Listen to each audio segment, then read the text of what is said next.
Bedfellows. And that's a good name for our new podcast, by the way. How's that for a segue? Sometimes my segues are terrible.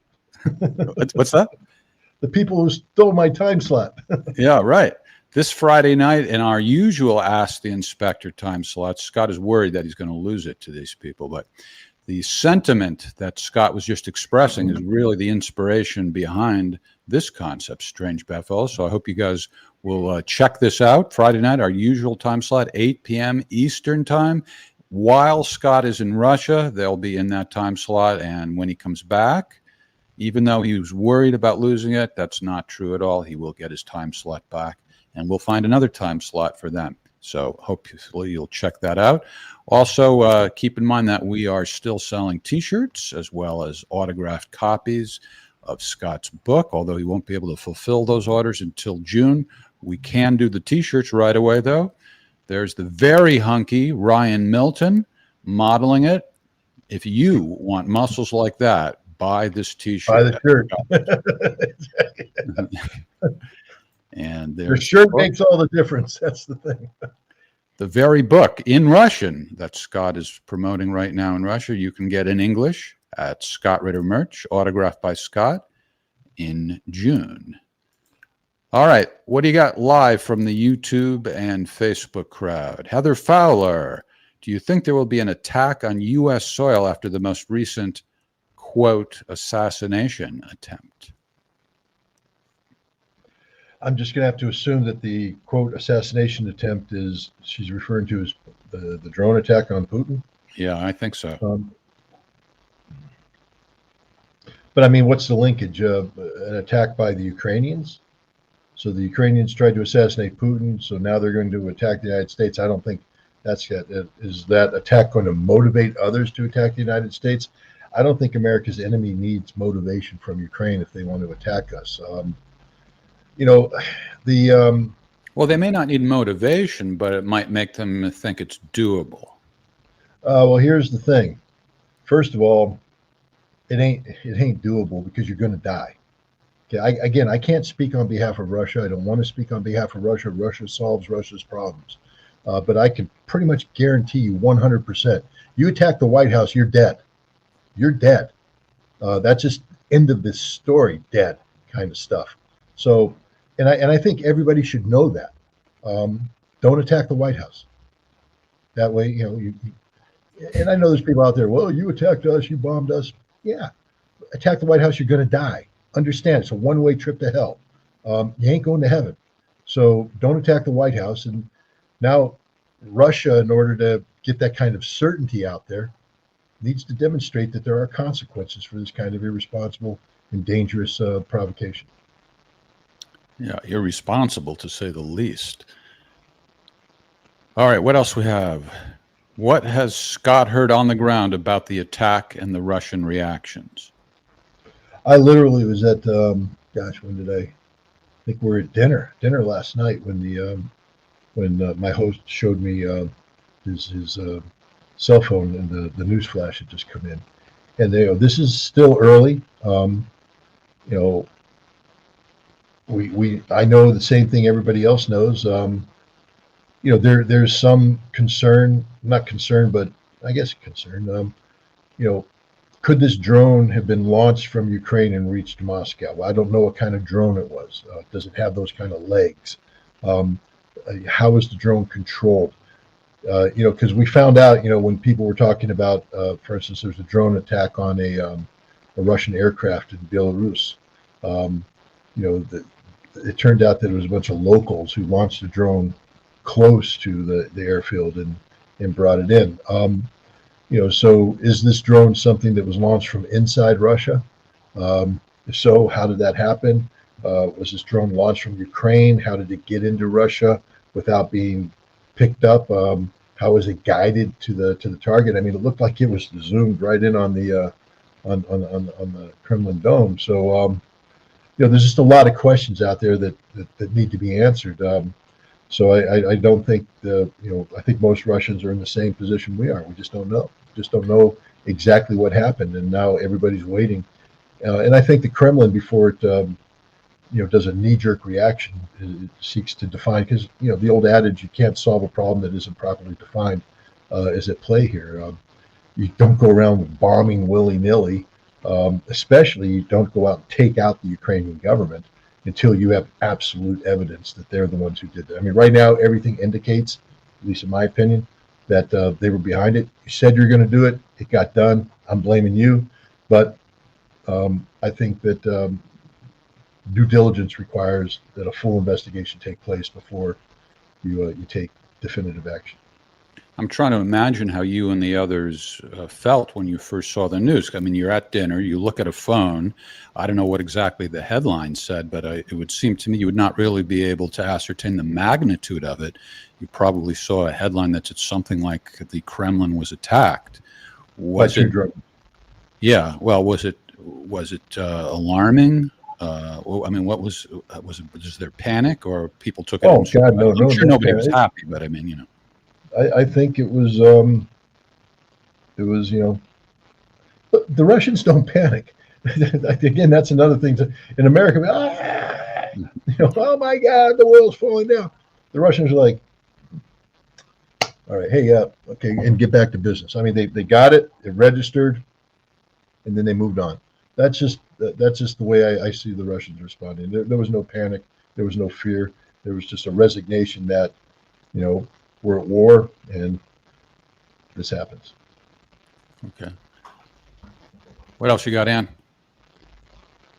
Hey, our buddy Ricardo. Thanks a lot for your support, Ricardo. What's your favorite moment in Russia so far? Anything surprise your daughter? Two good questions. Two very good questions. I mean, I really need to let Vika speak for Vika. I don't want to pretend that I think she has been overwhelmed with the hospitality, the overall hospitality of the Russians, and just the experience. I mean, this is like you have to absorb a lot, especially if you didn't spend your life studying Russia. This is sort of a PhD level, investment into the accumulation of knowledge, the acquisition of knowledge. So I think sometimes she's just literally overwhelmed by it. But the thing that makes it doable is just how nice people are. I mean, they're just so nice, they're so friendly, so accommodating. Does the average person there recognize you, Scott? I mean, I know that the people who attend the events obviously are there because they know who you are. But when you're walking around on the street, are you encountering people who maybe didn't even know you were in town, but they recognize you from the podcast or whatever? Yeah. So like I said, it's a little intimidating sometimes. But my favorite moment, that would be unfair, because so far it's every moment's been my favorite moment. As it's happening, it's my favorite moment. There hasn't been an unfavorite moment. I wouldn't trade any moment for the other. It's impossible to do that. I mean, today we're going to go out on Lake Baikal, which has been, long been a dream of mine. Not just mine, but Vika apparently has always been thinking about Lake Baikal. She studied it. So we're going to do that, and that's just going to be a spectacular experience. But that's an experience. But going to the Cabras Museum and seeing that was awesome. I didn't think it would have been awesome. It was awesome. Going to the monasteries were just mind-blowing. I mean, a really cool moment is when we got a personal tour of the Novosibirsk opera by a former director who not only explained the whole opera, but then we got to go behind the scenes where nobody's ever been and see how the stage is managed, where the sets are stored, talked about the construction history, and you get to see all this stuff. I mean, it was just, again, everything's been good. I got a banya. Got beat to death by birch sticks. That was pretty cool too. Everything there hasn't been an experience that I wouldn't call just world class. This has been mind blowing, literally mind blowing. I think the Russian term would be umopomrachitsino, mind bending, and everything about this has just been mind bending. I'm really enjoying this a lot. All right. I assume you're not going to recreate that experience of running naked down the street when it's freezing. What was that? Thank goodness it's not it's not that cold right now. So yeah, there's no chance of recreating that experience. I saw there was some snow the other day, though. It did snow. It did snow. We had snow coming down, but that was just a late flurry in Novosibirsk. There's no snow on the ground right now. I think there might be some residual ice in Lake Baikal, but um, it's rapidly melting. So it's yeah. All right, let's try to squeeze a couple more questions in, and then we'll let you go to enjoy your day there. Will you be reconnecting with former Russian weapons inspectors? Another good question. I certainly hope so. That would be one of the highlights of this tour. And I mean, this tour is full of nothing but highlights. Everything's been fantastic. But, this is a book tour about a particular time in history. And that time involves, Votkinsk and the people that work there. And I am eternally hopeful that I will have a chance to meet up with these people and catch up with them and sit down and share drinks and tell lies and do everything that people do when they get together after years of not seeing each other. I would imagine you made some friends who weren't weapons inspectors too, some of whom might still be around. Look, if I'm given the opportunity to go to Votkinsk, I would meet with everybody that inspectors, civilians, citizens alike that I interacted with, and I'd like to meet the new citizens of Votkinsk too. All right. Did the Russians commemorate the anniversary of the Odessa massacre? Is this a nationwide day of mourning in Russia? What did you hear in Novosibirsk? I can't say it was a nationwide day of mourning, but every Russian I spoke to was aware of what the day was and what had happened there. Again, this isn't a nation of emotional wrecks. These people aren't running around, overreacting to everything and pulling their hair out and being depressed. This is a nation of strong, resilient people who are resigned to the fact that their country is going through a very difficult time. And again, I mean, people need to understand that this war isn't something that generates the kind of hyper patriotism that you might see in the United States. I haven't met a Russian yet that's thrilled about the opportunity to kill Ukrainians. It literally breaks their heart. This war is destroying their soul because you're literally killing yourself when you kill Ukrainians. That's the sentiment among everybody. There's no one here that says, yeah, let's do this, let's get it done. Yeah, hoorah, hoorah, USA, USA.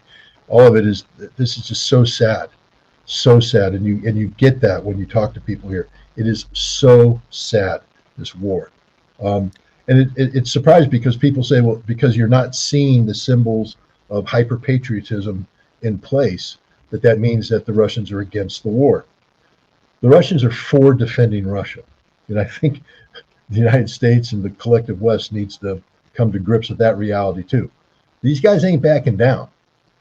They didn't start this fight, but they're going to finish it. That's Are you for certain. detecting no opposition to the war from within Russia at all so far? None? Oh, there's plenty of opposition to the war. I think even the people who support, the necessity of defending Russia. Again, I think what I'm trying to get at is just because you're not pro-war doesn't mean you're anti-saving Russia. There just isn't that hyper-patriotism. There's some. I mean, you see some out there that are very gung-ho, but it's not the majority. But that doesn't mean that they're against Putin or against the war. It just means that this breaks their heart. This war is literally just. You got to be here to see it, Jeff. I don't know how to explain it. You got to see it. The resigned courage of the average Russian to wake up every morning knowing that there's. I'll give you a story. This is a short anecdote. Wagner was in a battle in Bakhmut, and they surrounded a unit of Ukrainians, and they and basically it was surrender or die. So they shouted, "Hey, Ukrainians, surrender! Surrender is your last chance. Surrender!" And you know what the Ukrainians shouted back? Russians don't give up. They're Russian. This is Russian fighting Russian. Okay, and if you don't understand that, you don't understand how this war is just ripping the soul of this country apart. But these are tough people. They're resilient people, and they're they're going to prevail. But there is confused. I gave a lecture the other day, and they asked the question about how do you define victory, and I said it's not my job to define victory. It's your government's job to define victory. And the fact that you're asking that question means your government's not doing its job. And the whole room just blew up. They're like, yeah, you're right. That boom. And what's that tell you? I mean, these people aren't against winning this war, but I think there is some frustration in Russia about the way the government is going about this victory. I don't think the government's done a good job of explaining the goals and objectives of this war to the Russian people. I do think that that's a major failing. That's something that I'm definitely picking up on, is a frustration of, how does this end? What are we? The big one is, what are we fighting for? We know what we're defending. Okay, but now to achieve a victory, you have to tell me, take Hill 861, take Objective A, accomplish this. But right now you have people on the front lines who are just told, wake up in the morning and go to war. And I think that is a growing frustration. I think that the Russian government does need to do a better job of explaining this conflict to the Russian people, what their goals and objectives are. And I think that the fact that the Russian government isn't doing that just proves my point that this is a special military operation. I mean, it was never designed to be a war. It was designed to have a negotiated outcome, but the United States and Ukraine and NATO don't want to have a negotiated outcome. And so now Russia is struggling to define what victory is. What is demilitarization? What is denazification? What does all this mean? They have concepts, but now they need to have definitions, because from the definition, you can get a goal, you can get an objective, you can have mission accomplishment. Right now, they just seem to be treading water, and it's very frustrating for the Russian people. Okay, we, by the way, streamed that event in Novosibirsk when you were asked the question about how to define victory. And just to let our audience know, it's going to be a little unpredictable, but we'll try to stream some of the other events while Scott is there, and also do some more episodes of Ask the Inspector. Anything you can say about your availability at this point, Scott, or it's just going to be play it by ear? Well, I think, I have to be very respectful of my hosts and their schedules. This morning we had a little bit of time available, so as I promised you, I would do my best to do it. And I imagine that going forward, there's going to be windows of availability, and as long as the internet connectivity is good, and here I am in Irkutsk streaming live, so it's okay. I think we'll be able to do this on a regular basis. All right, good. Well, we have over 3,000 people watching live. So people got the word. We got the word out, through Substack. I sent out a notice to all our subscribers, and we have a lot of people who subscribe to our YouTube channel. So whenever a stream is scheduled, they get notified. So we don't need that much time to get a big audience. We just proved it. Thank you for making time. And I know that you have a lot more sightseeing to do and work and all kinds of stuff. Speaking of time, what time is it? Oh, look at that watch. This watch has significance. Every Russian who sees this watch knows what this watch is. But this is a Commandeer watch made by the Vostok Watch Company, but it's an officer's watch. You could only get, when I was a weapons inspector, they had a military magazine store, commissary in Moscow, and it was only for Russian military personnel. So all of us U.S. military personnel would dress up like we were Russians, and not in uniform, but shapkas and coats, and we'd walk in looking grim, and we'd point and speak Russian and try and get stuff. And for the most part, they sold the shapkas and the belt buckles and all that stuff. But whenever we tried to get the watch, nope, you ain't getting the watch. So I got one. All right. Your watch. And you have a gift for some people. I saw there was a little controversy on Telegram about somebody revealing what that is. I'm not quite sure I understand that. Are we able to? No, yeah. Just a second. I don't mean to show you. There's a lot. There's always drama. This coin was of great controversy. Yeah. Because first of all, I have to thank Alexandra on my Telegram channel. She Right. helped me come up with the design. She Right. did the design. She is the artist who designed this.